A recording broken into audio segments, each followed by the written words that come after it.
Hi everyone. Might just give people a few more minutes to join. Start with some introductions. Can you hear me okay? Perfect.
Okay, so it's 3 o'clock now, so we might as well get going.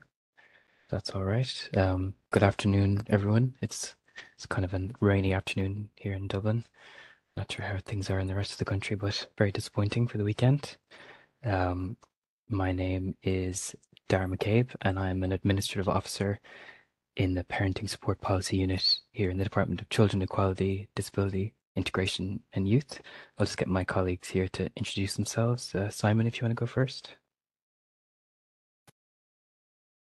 Yep, I'm Simon Connery. I'm head of the Parenting Support Policy Unit here in the department, and work with Dara on this. Sheila, maybe if you want to go next.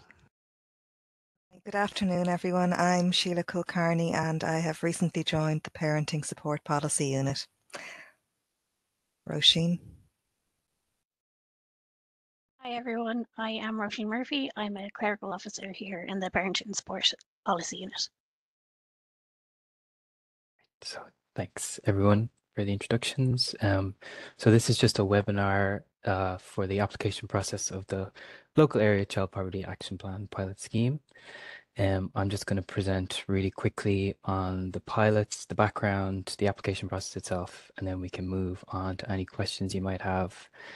And yeah, so if you want to just, as we go, throw any questions into the chat there. I won't be able to see them, but Roisin is going to kind of collate them. And once we get to the end of the presentation, we can address them. Just to say at this point that if there might be certain questions that we won't be able to answer on this call, but we'll just get together and confer and put any responses to those questions, plus any other ones we can answer today, onto the Local Area Child Poverty Action Plan pilot scheme webpage on the What Works website, which I'm sure you're all fairly familiar with by now. And just to also let you know that this is being recorded. So yeah. Okay, so I'm just going to jump into this presentation and then my colleagues will roar if something doesn't show up.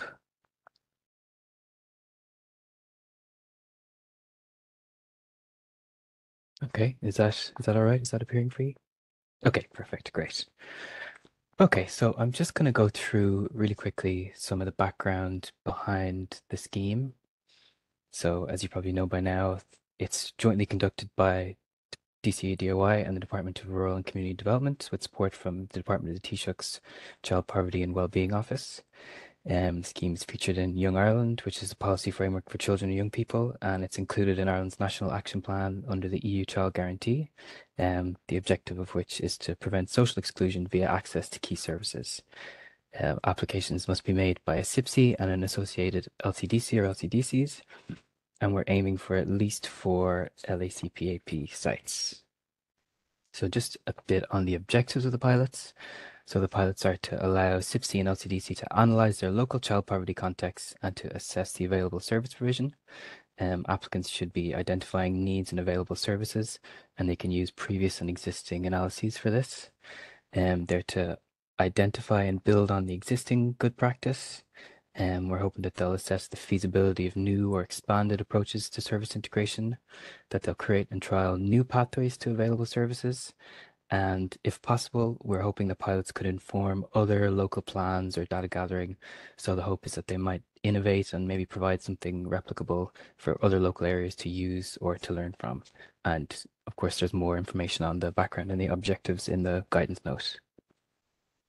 So just a piece on the funding for the pilot scheme. So funding is provided via the What Works initiative and dormant accounts. There's a total of €400,000 available with an upper limit of €100,000 per pilot application, covering a 12-month period into 2025. And yeah, we've had a couple of questions on that, and the money doesn't have to be spent by year end 2024. It's just covering that 12-month period. And of course, projects based on smaller amounts will also be considered, and that's why there might be more than 4 pilots in the end. Funding can be allocated to a lead organization nominated by the SIPC and LCDC. And we've been asked about the possibility of using some of the funding to hire a coordinator for the funding. And this is fine so long as any employment commitments are strictly linked to the term of the pilot in any contracts. The funding will be covered by service level agreements with DRCD and DCEDIY, and expenditure is to be monitored using biannual reporting templates. So that's just some detail on the eligible and ineligible costs. I won't go through them all, just to maybe underline that if you have any questions about whether a cost you're planning to put into your application is eligible or not, just get in touch with us and we can hopefully clarify anything that you need clarifying. So I'm just going to move on to a piece on the conditions of eligibility. So as I said, only joint applications from a SIPC and a corresponding LCDC will be accepted. 1 application per local area will be accepted, but 2 or more SIPC and LCDC can apply under 1 application. Non-SIPC and LCDC are ineligible to apply by themselves, but they can act as financial host organizations for the pilot. Individuals are ineligible. Working with the appointed evaluator is a condition of funding, and I'll talk more about that in a second. Only Republic of Ireland-based applications are eligible. Lobbying any department reps will lead to disqualification, and applicants must agree to the terms and conditions in that document. Okay, so I'm just going to quickly chat through the evaluation and monitoring side of the pilot scheme.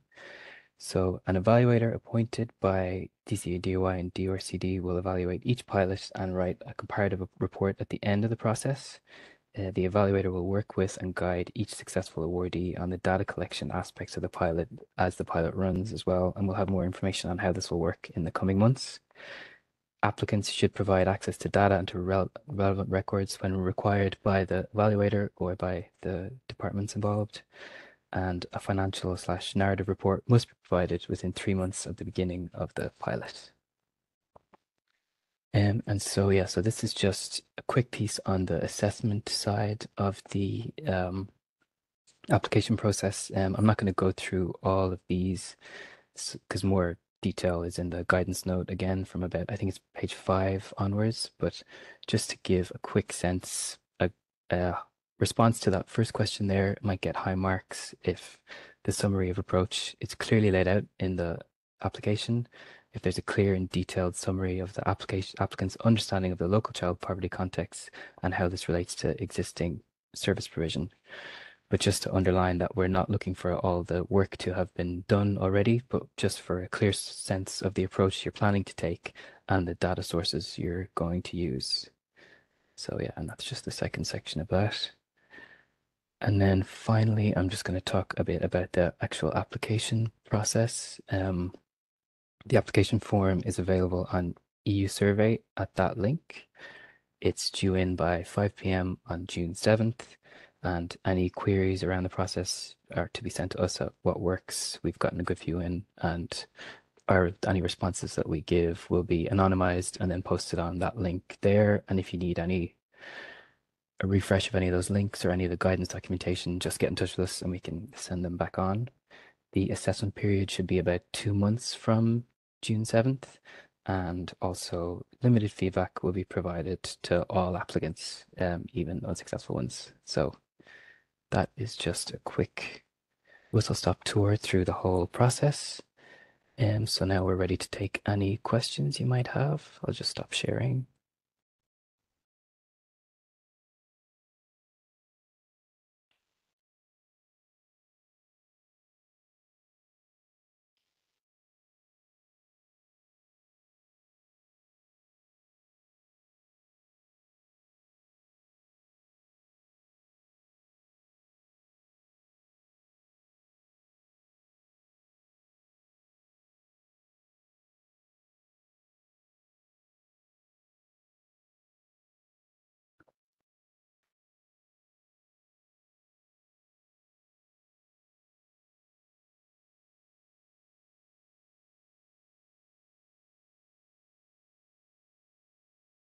Okay, so yeah, I can send out the presentation to the attendees. That's no problem.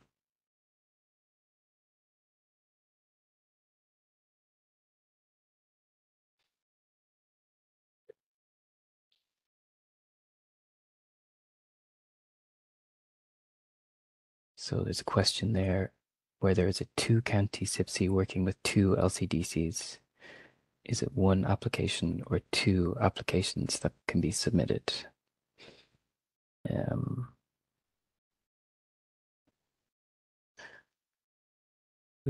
Let's just get our thinking straight on this for a second.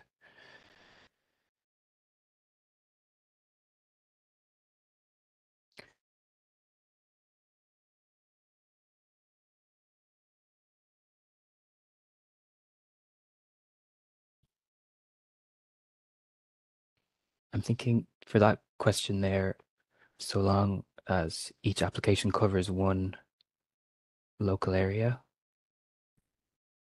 that's basically the rule. Would you say I'm right about that? Yeah, I would agree with that. That like where you have geographical, I don't want to say anomalies, but you know, like the scenario that's been described there by, I think it's Grania. Yeah, like technically they could put in 2 applications, but with each of the relevant LCDC for each application. Yeah, I think that makes sense.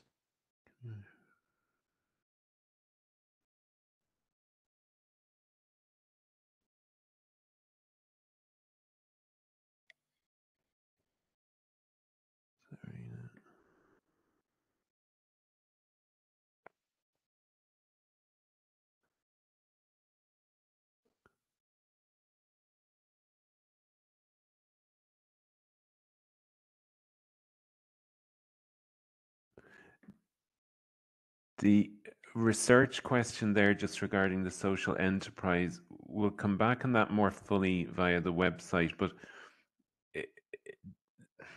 the piece would need to be orientated towards poverty. Like that is the focus of this initiative. So, you know, if it was something still grounded in that potentially, but I'm not sure if I'm properly understanding the question.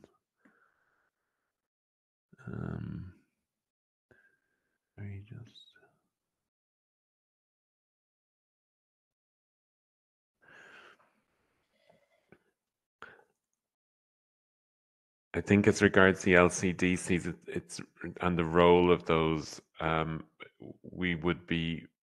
It's really up to the consortium or the grouping to decide that, but it's that we don't want either working in isolation. We want to see that there has been, joined up thinking, that they've consulted with each other and on whatever is being proposed. On the FAQs question there from Kieran O'Connell, we've got an FAQs document that we can send on if you want to email what works at equality.gov.ie, and if there's anything missing from that, just send it in as a question and we can respond to you.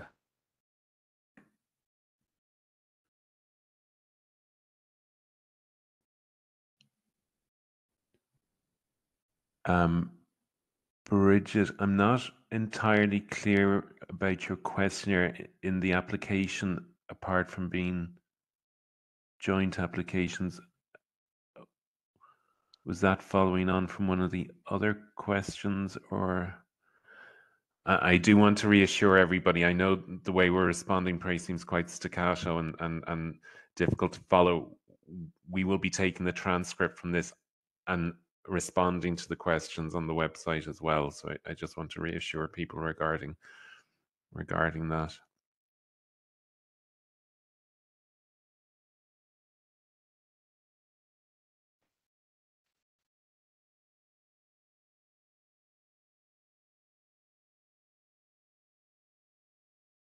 I think the administration overhead fee for the lead organization question, I think that would be counting as eligible, so long as it's backed up in the application. Yeah. So I think that's okay.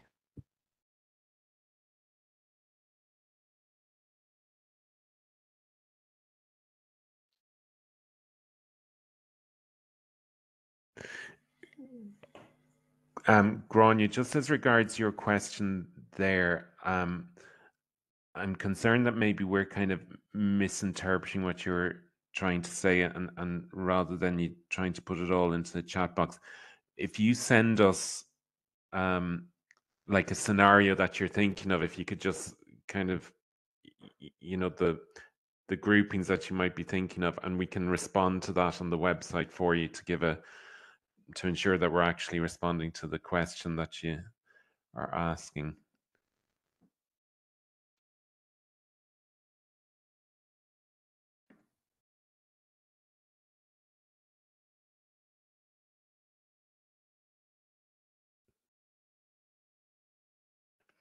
I wouldn't see an issue with targeting two separate geographical areas within the one joint CIPSI LCDC application. Once it's within the boundaries of the CIPSI and LCDC, that should be fine.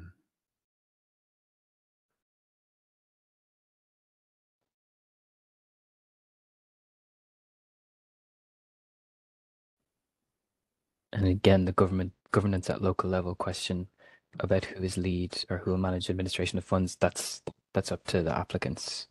It's up to you to decide sort of between themselves.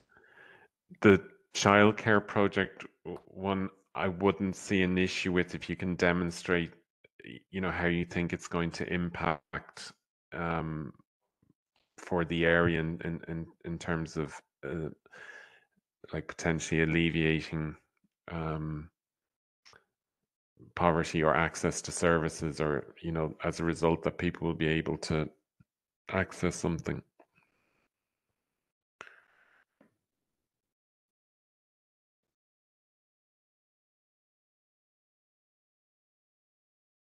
And from Helena as well, that's two CIPSI and LCDCs applying. Yeah, that's fine too.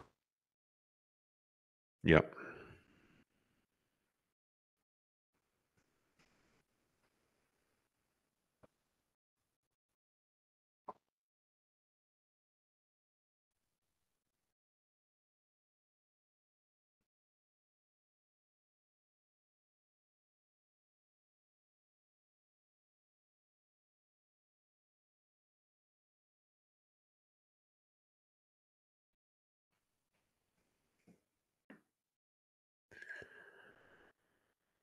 Grania, I appreciate what you're saying there, but also we're actually, this is probably kind of run later into the year than we had originally intended, and unfortunately, given the nature of public funding, we'll need to get this money out in 2024. So if we start pushing out the timeline on it further, it could get very problematic and jeopardize the whole thing.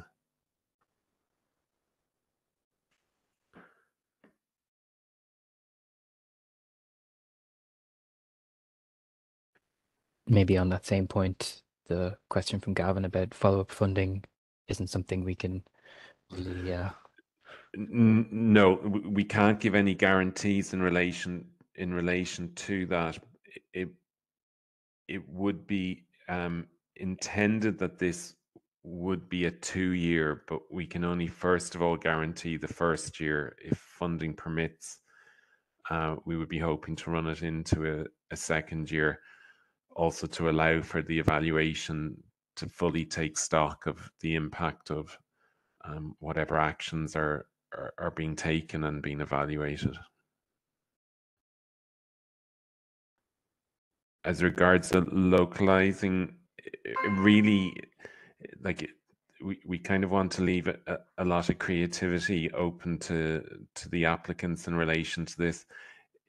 You know, it could be very localized, and it's that it may seem very, very local to you, but it could be that learning from that could be extrapolated and looked at being applied nationally or in particular similar areas. So like a key thing that we would be hoping to achieve from this whole exercise is to identify things that maybe could be replicated in the future,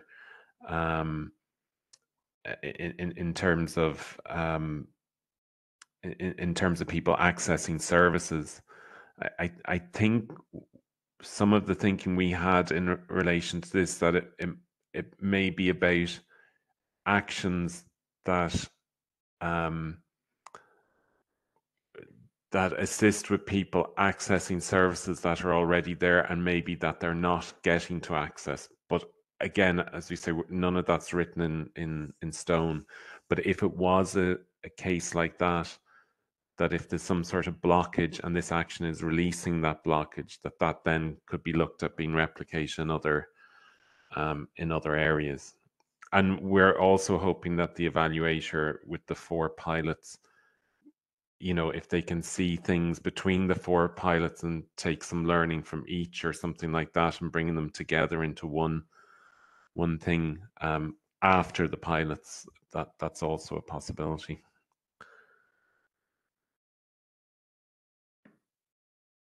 Sorry, I think I kind of responded to Paul's response there about wider rollout.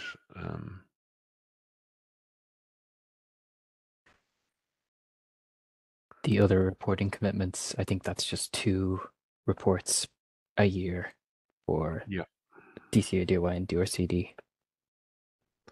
Yeah, and then any other kind of financial requirements regarding, you know, the assigning of public monies.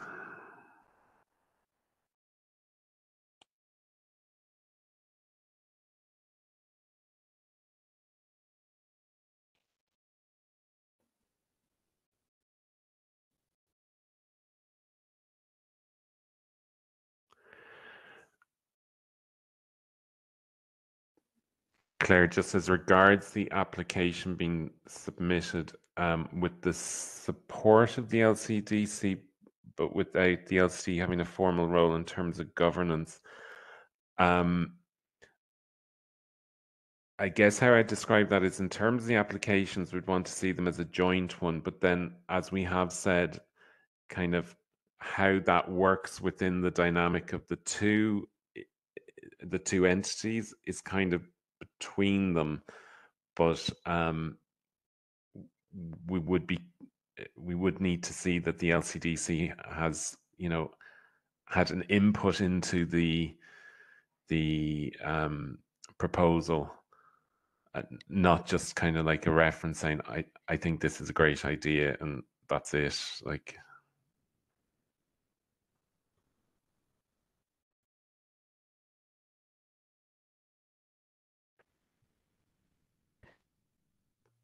just as regards a very tight turnaround on this, I like it was advertised in I don't know the exact date off the top of my head. Maybe some of the rest of the team do, but it did go out first in April. So I don't think I could agree that it's 7 working days that we're looking for people to turn around, and there has been an open communication there where people can send questions in to us, which we've been responding to on the website.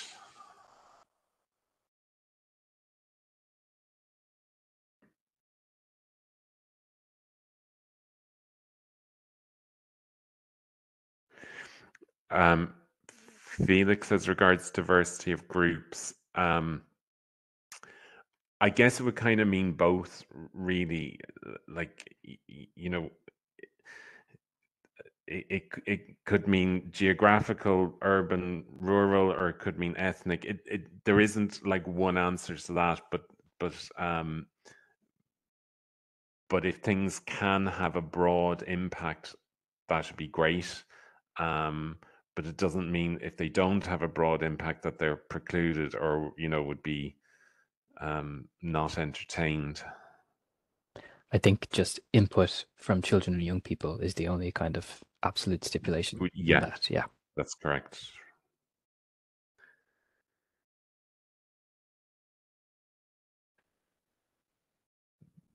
The reporting, in terms of providing the reports, we would expect that to be coming from the CIPC stroke LCDC. Now, who drafts it and submits it is, you know, up to local arrangements, but I'm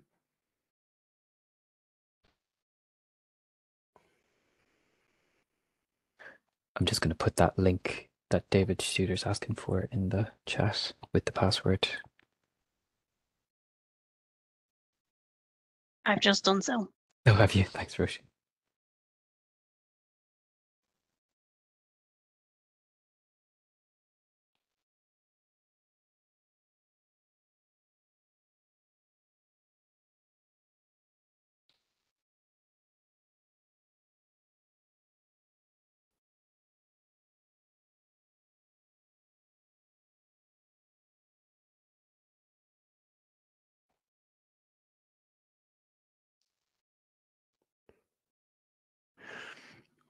sorry, the screen has just jumped. Barry, your question there regarding guidance on the numbers of direct participants within a pilot. I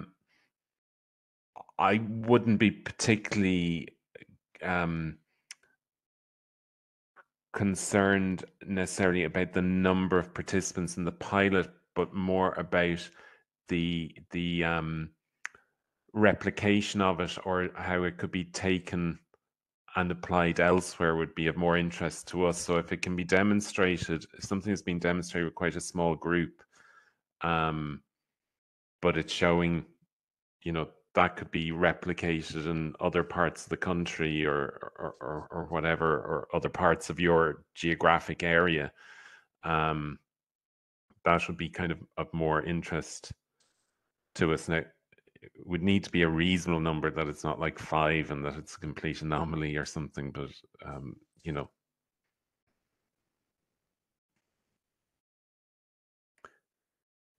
Colette, yeah, no, I think we actually touch on that in one of the guidance documents that's on the website. Expanding on existing services or supports, absolutely.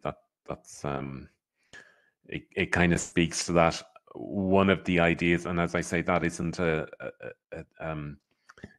isn't, it doesn't have to be this, but like where it might be 2 services or 2 things that are happening in the area and about trying to get them to work better together or something like that. Totally.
Grania, we might come back to your point and respond to that on the website, if that's okay.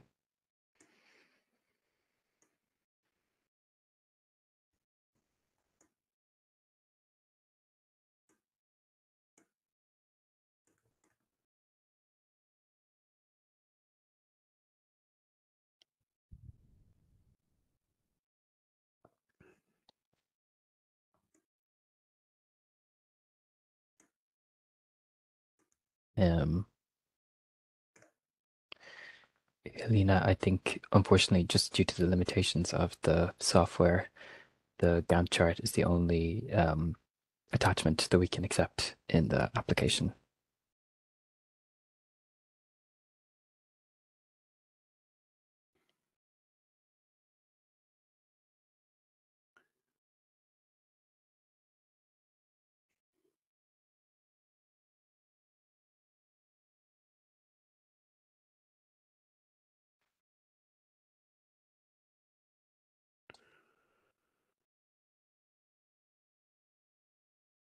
The question regarding providing the funding upfront or only on receipts, like the funding will be assigned across from the department to whoever is the financial agent acting on behalf, and then it's within the normal financial governance of these things that we'd be expecting it to be paid. If there was some, I'm not sure, maybe if you have an example or of a scenario that you'd have in mind in it.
I think, Annette, that should be okay, but let us come back to you via the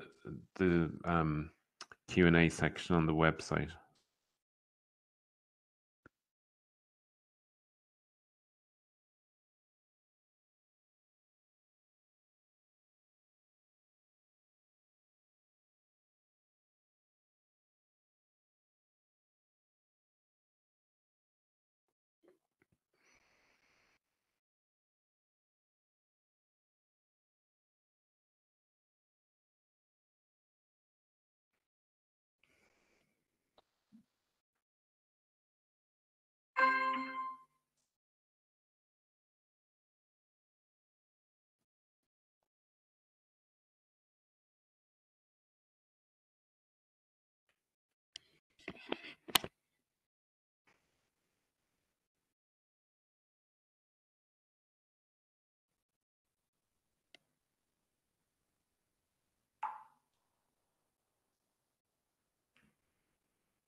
Claire, I think that should be fine. Yeah, that wouldn't be an issue as far as I'm aware.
I think SIPC and LCC can decide.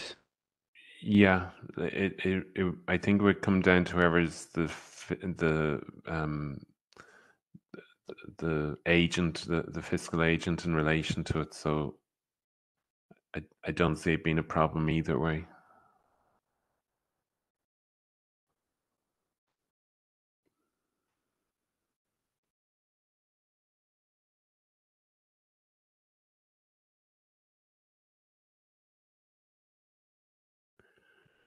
Maria, yes, potentially. I suppose, though, the only thing I'd be saying is kind of wanting to see demonstrating the value added of it. So in theory, yes, I think that should be okay, because like as we were referring to earlier about leveraging existing services and trying to get them to work together, it'd be all in the same kind of vein.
So I think maybe we're going to, what I might do is put up kind of a holding slide to let the webinar run to 4 p.m. and we'll kind of stay online, but maybe turn our cameras off. And if a few questions come in, we can kind of address them in bulk just before 4 p.m. So if that suits everyone, I think we might just do that.